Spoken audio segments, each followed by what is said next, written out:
Hello, you're on Initiative Africa. My name is Asha Sampert. Welcome to your weekly magazine featuring Africa on the move through smart innovations and initiatives that work. Let's get on with the show with our top stories today. This week we meet George Rubello Pinto Chikoti, the new Secretary General of the Organization of African, Caribbean and Pacific States, who took office in March for a 5-year mandate. The first Angolan to hold the position in the ACP, George Chikoti intends to defend the interest of the 79 member states of his organization in the negotiations he is conducting with the European Union. There are issues such as outside interference, the issue of the death penalty. There's also migration, for example, which are themes that we perceive from different angles. But what is important is that we can sit and discuss them. The wache, an African Cantonese rice, has risen to the rank of a national dish in Togo, and it's thanks to the Valiant Women Cooperative who have understood how to provide better rice quality. Cette activité a permis aux membres de la coopérative d'améliorer leurs revenus et de ne plus sentir la pauvreté. How to finance your company without a bank? We meet a businesswoman who is today at the head of a flourishing company in Abidjan and who has managed to overcome this seemingly challenging obstacle. Il y a une absurdité en Afrique. There is an African paradox. L'Afrique exporte. We export what we produce and import what we eat. Et c'est tout le contraire. In Brazil, it's the other way around. We need to change that. In Anye, 200 kilometers north of Lomé in Togo, the cooperative Valiant Women has set out to bring consumers better quality long-grain rice to cook a tasty wache. This West African breakfast made with parboiled rice and beans is very popular but requires unbroken rice. Thanks to improved equipment and an agricultural transplanting technique brought in by an ECOWAS program, these women have succeeded in meeting the challenge and improving their incomes. Take a look. West Africans in general are crazy about wache for breakfast, but Togolese are no exception. The recipe for this African fried rice, some beans, the rest is a well-guarded secret. Wache is certainly not made with just any rice. It is prepared with parboiled rice, and that makes all the difference. That is the source of the relished wache fragrance and flavor. In Anye, 200 kilometers north of Lomé, Togo, the makeshift sheds never empty in the morning. Everyone is entitled to his or her dish of wache. Yet some consumers have reservations as to its quality because of the occasional little stones or sand found in their plate, and the choosiest among them prefer long-grain rice of better quality. Ebiro Kadokali and her Femme Vaillante cooperative here in Anye have been at it 7 years, seeking to satisfy those demanding customers. Avec le riz que nous transformons à Anye ici, vous avez la même saveur et le même arôme si vous voulez manger du vrai wache. La différence, c'est que nous utilisons une étuveuse avec laquelle nous avons un riz sans brisure et un riz très propre. A parboiler is simply a kind of giant metal strainer placed on a pot with water. Once on fire, the steam generated parboils the rice at gentle heat. Avant, quand on n'avait pas l'étuveuse, on mettait directement le riz non décortiqué dans la marmite, ce qui nous faisait perdre plus de 3 kilos sur 100 kilos. Mais quand on a eu l'étuveuse, nous avons 0% de perte sur 100 kilos et nous avons aussi un gain en temps. The Femme Vaillante of Anye learned the parboiler technique through the West Africa Agricultural Productivity Program, WAP. Le PPAO nous a formés sur comment utiliser une étuveuse. Après quoi, ils nous ont donné un kit composé d'une marmite et d'une étuveuse, ce qui a changé du coup nos habitudes. Thanks to this equipment, Ebiro and her Femme Vaillante cooperative of Anye changed course, became more competitive, and have access to more customers. One person who immediately took to their rice is Sister Georgette, member of a local congregation. Tu ajoutes un peu d'oignon, un peu d'huile, c'est super. Wache is served on all occasions. Sister Georgette is expecting guests in the evening, but she will run out of stock. Vous tombez bien. Donc je vais prendre ça. There is definitely a market for parboiled rice. Demand for it is incessantly high, according to Wache producers. But how are they to get enough rice to meet it?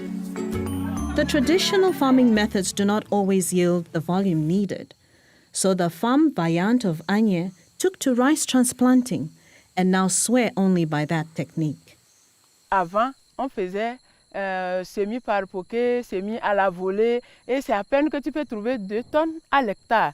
Mais aujourd'hui, avec le repiquage, on va jusqu'à 6 à 7 tonnes par hectare, ce qui nous a permis d'augmenter aussi nos revenus. Donc cette technique, je l'ai apprise au cours d'une formation que PPAO m'a permis de suivre au Mali. The femme vaillante now champion rice transplanting, urging farmers to adopt it. It certainly is worth the effort. Their rising incomes prove so. Cette activité a permis aux membres de la coopérative d'améliorer leurs revenus et de ne plus sentir la pauvreté. Personnellement, je suis veuve. À partir de cette activité, je subviens aux besoins de toute ma famille et mes enfants aussi vont à l'école à base de cette activité. Ebiro and her fellow workers now think big. Notre ambition, c'est d'avoir un centre de tuvage en bonne et due forme si les moyens nous le permettent. Comme cela, nous allons augmenter la quantité de transformation pour satisfaire les demandes.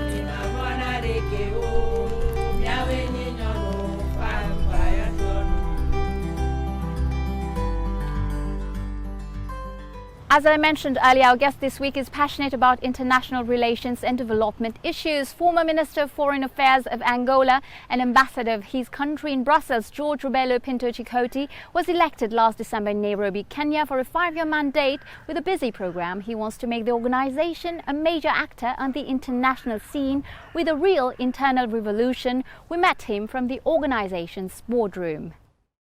Monsieur Chikoti, bonjour. Bonjour. Merci George Rubelo cette Pinto Chikoti, hello and thank you for joining us on Initiative Africa. Comme Asha Sumput l'a rappelé, Asha Sumput just mentioned that you were elected last December in Kenya and Nairobi, and therefore you have been in office since March a few months ago. Et donc vous êtes en poste depuis mars, c'est-à-dire il y a quelques mois. Oui. Alors, the least we can say is that there were a lot of files on your desk when you got there. But we must add that the COVID-19 pandemic has turned everything upside down. COVID-19 a tout chamboulé. Effectivement. Pour vous dire, effectivement, les Yes, indeed. The COVID-19 did upset my program as Secretary General of the ACP, as I had in the first days launched a plan that I was supposed to execute, but in fact, I had to change everything the following week due to the lockdown. En fait, j'étais obligé de changer dans la semaine qui a suivi, compte tenu du fait qu'on est rentré dans les confinements. La situation est mauvaise. And the situation is not really good, not at all actually, because most countries have been affected not only by the disease, but by the measures they have had to take to contain the disease, and hence the lockdown. All the measures that prevented people from moving around and that prevented production. So there are cases where people have starved to death. Qui ont empêché à ce que les gens puissent produire.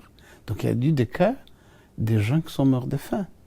Et encore qui And for economies that depend on tourism and imports, they cannot restart that easily. So all the regions that I represent in the OEACP, the Caribbean, African and the Pacific regions, the situation is dire. Au Pacifique, effectivement, la situation est lamentable. What role can your organisation play in this context? Effectivement, nous avons within the framework of the agreements that we have with the European Union, we were able to mobilize approximately $214 million, which was distributed over all the countries, both to provide a response to the COVID-19 crisis, but also to meet other important needs in most of these countries. So I think it affects us deeply. But thanks to this agreement, which we have with the European Union, we have been able to mobilize a lot of money over such a short period of time. Alors revenons, si vous le voulez bien, sur ces Let's talk fameux about these dossiers famous prioritaires que vous priority avez pu files voir that you found ici. when you arrived here. Le The premier first one is, d'entre eux, of c'est course, bien the sûr la negotiation of the négociation des accords Cotonou de agreements, which were qui to be devaient signed être in signés 2018. en It was 2018, postponed for December été repoussé pour, 2020. décembre So why such a 2020. delay? Alors pourquoi un tel retard? Effectivement, les négociations ont commencé en 2018. Indeed, negotiations started in 2018. We had to finalize them a few months ago. Nous sommes en train de négocier un accord. You know, we are negotiating an agreement which will last for the next 20 years, so it's not easy. Mais ce qui est important, c'est qu'aujourd'hui, But what's important is that today we can confirm that the great obstacles have been overcome, and we can assume that at the end of the year we should settle the signature and probably next year have these new agreements. Et alors, en quelques mots, est-ce que vous pouvez In a few words, could you summarize what are the main challenges of these agreements? How will these agreements change, improve the daily lives of the populations of the African, Caribbean and Pacific countries? Pays d'Afrique, Caraïbes et Pacifique. C'est vrai. Oui, ça fait depuis 45 ans environ aujourd'hui. Yes, for about 45 years, and today we're in the 46th year, the European Union and the tropical countries, so altogether 79 countries, have signed agreements over quite a long period. Vous savez que l'Union européenne est l'un des You know that the European Union is one of the most important partners, and perhaps the most important in terms of development aid today in the world. And the EU is sensitive to all the problems related to fighting poverty, contre le sous-développement. Donc, the fight against underdevelopment. So these deals are being negotiated to last a long time. And the interest of this agreement is that there are a whole series of aspects which we are discussing, including issues that have to do with economic development, good governance, human rights, etc. So it's a full package. Je vous interromps parce que You mentioned that this cooperation has existed for 45 years. But basically, what's the difference for all the poor living in the ACP countries between 45 years ago and today? Ouais, je crois que la différence, d'abord, c'est que I think the difference, first of all, for this agreement that we are signing now is that it will be an agreement based on 3 protocols. Ça veut donc dire que chacune des régions des So that means that each of the 3 regions of the Caribbean, Pacific and Africa will each have a package negotiated, financed, and which will be part of a whole. Pour vous donner un exemple, And to give you an example, these agreements not only allow the funding of projects within our countries, but it also facilitates the circulation of goods, products, and people.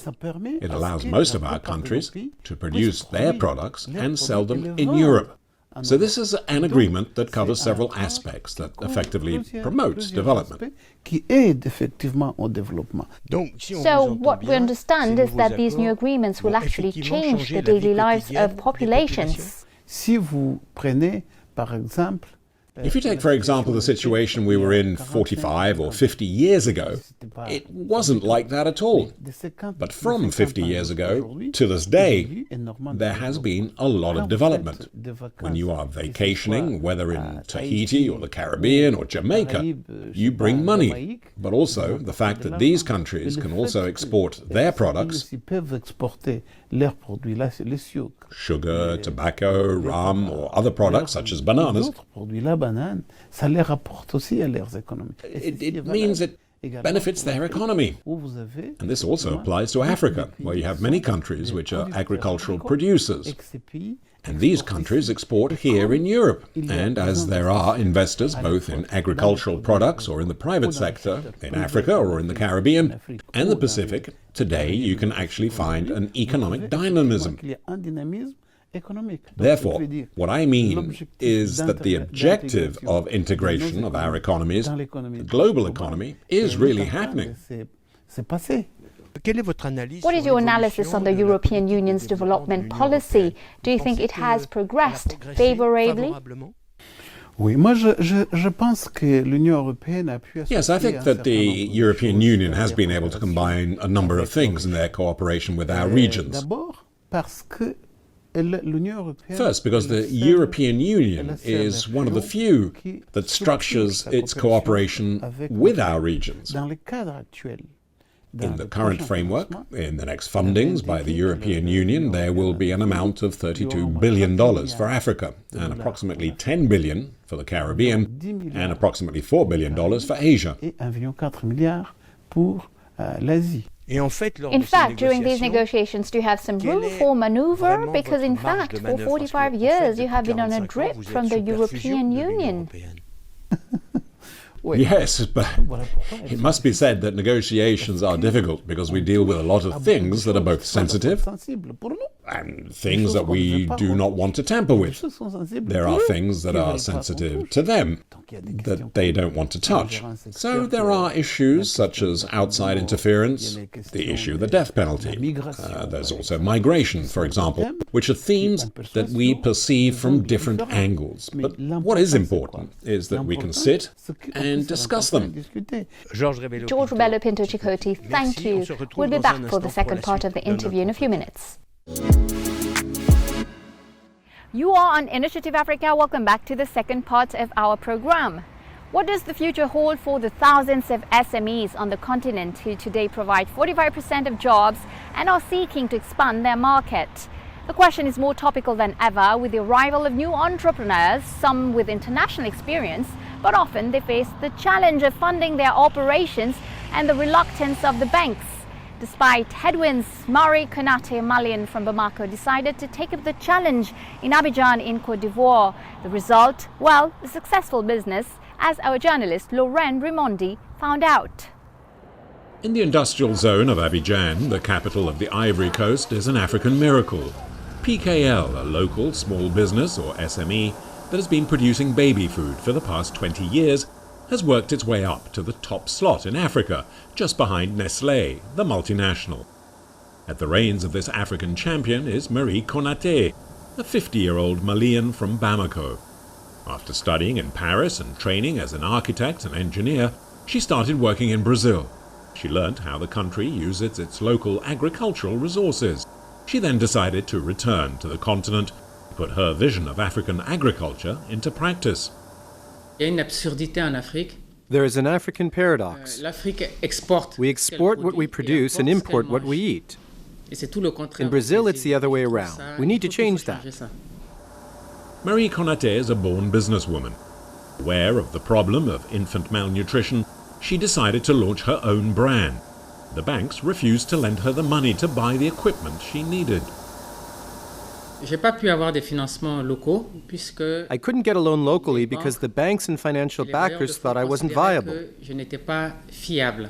Pas fiable parce que comme le projet c'était I wasn't viable in their eyes because my goal was to produce fortified cereals for babies. Donc j'aurais été concurrent de marques. That put me in direct competition with well-known brands that would crush any competition, and I would not have been able to pay back my loan. Et donc je n'aurais pas été en capacité de rembourser. Et rien de tout ça ne s'est passé. Well, it didn't happen that way. We are one of the three main brands, and there's room for everybody. Il y a du soleil pour tout le monde, il y a de la place au soleil pour tout le monde. She didn't give up and started her business with her own capital, a mere $750. But finding funding wasn't the only obstacle. A budding entrepreneur needs industrial premises, access to markets, and sales outlets for produce. Thanks to her training and professional experience, Marie Konate overcame these obstacles. She also benefited from new administrative measures introduced by the Ivorian government to help SMEs by promoting investment. Il faut que les banquiers soient formatés. Bankers need the right training to be able to analyze dossiers from SMEs and act on them. Et au traitement de ce dossier, leurs procédures sont lourdes.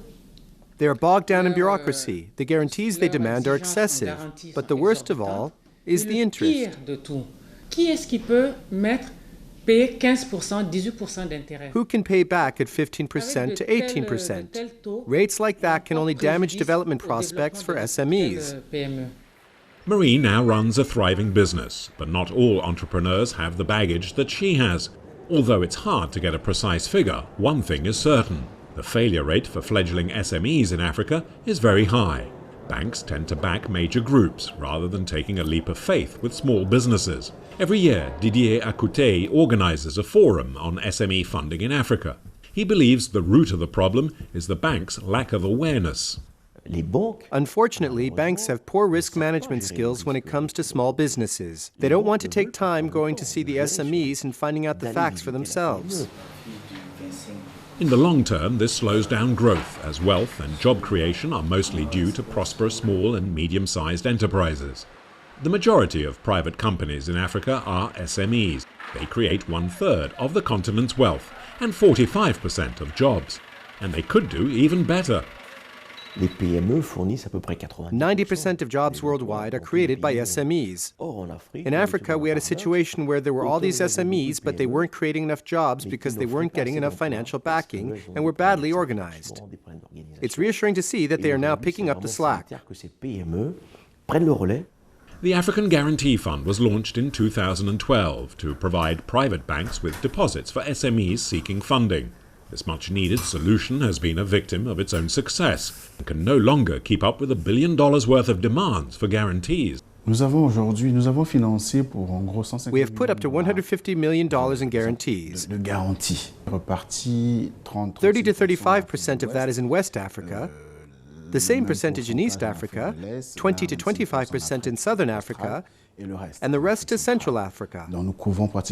So we cover the whole of Sub-Saharan Africa. A few days ago, we started working in North Africa. If businesses are to fulfill their potential as an engine for growth, public authorities must also do what they can to improve the legal framework and regulations in the business environment. The stakes are high. The continent now has 200 million inhabitants aged 18 to 24. And there will be 400 million by 2045. By encouraging and facilitating enterprise creation, economic decision makers and African institutions will reap what they sow in terms of job creation, acceleration of growth, and greater stability on the continent. Let's now head back to the second part of the interview with George Rubello Pinto Chikoti, the new Secretary General of the Organization of the African, Caribbean and Pacific States, the OEACP. I met him with François Baudry in Brussels. Monsieur Chikoti, lors de votre nomination, Mr. Chikoti, when you were appointed Secretary General, you made a surprising statement. You said, "I sometimes worry about the weakness of our organization." What did you mean? Qu'est-ce que vous vouliez dire? I believe that our organization lacks visibility. I also believe the other is financial weakness. I think we need to be able to better route our previous programs, to have more reduced but efficient structure in terms of work. So we're working on it. Your organization is one of the most important on the international scene with 79 countries, and yet it's invisible. How do you explain that? Yes, that should be an advantage, because if you look at the United Nations today, you probably have about 20 countries that are big enough, but the rest is what the world is. And I believe that the fact that we are small, isolated people, we need to assert ourselves more. And better, the distance must not be a problem. It must not be an obstacle. Poverty must not be a handicap. The advantage is that we can talk about our poverty, talk about our isolation, talk about the fact that we are small countries and that we are countries with small populations, so that people can see us and listen to us.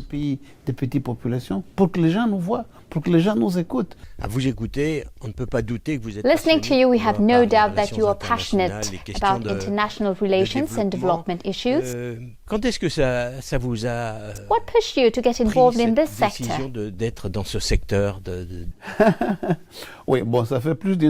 Yes, it's been over 30 years working in this field. After my studies, I became State Secretary for Foreign Affairs very early, for 18 years. I was then Minister for several years, and so it's a bit of a career consequence. But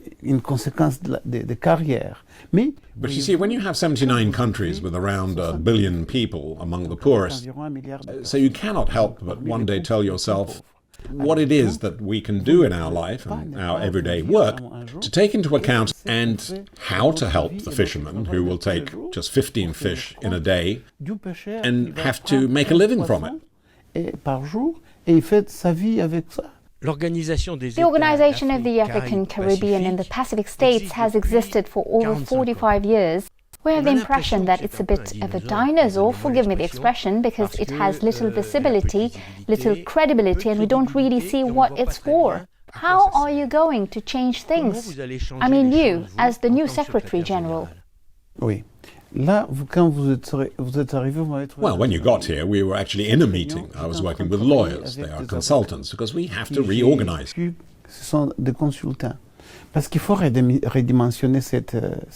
I need to understand why this organization has not met the expectations of the member states. So we have to reorganize. I have to set the essential objectives of the organization, which are the fight against poverty, for the environment, and then make sure that the agreements that we are negotiating now can effectively give substance to member states. But above all, we must be visible. So this is what I see for the next few years. I believe that if you come here in 2 or 3 years, you will find a reworked organization structure, and probably with 50% of the staff that I have today. 50% du personnel que j'ai aujourd'hui. Thank you for this interview. Thank you very much. You were watching Initiative Africa. Well, that's it for today. If you want to catch the show again, tune in on our Facebook, Vimeo or YouTube channels and follow us on our new Twitter account @AfricaShows. And feel free to share, like and comment using the hashtag Initiative Africa TV show. Well, it was our last edition of the season, but I'll be back in September. Same time, same channel, with exciting new reports and guests from the continent, of course. Until next time, keep safe and thanks for watching. Bye-bye.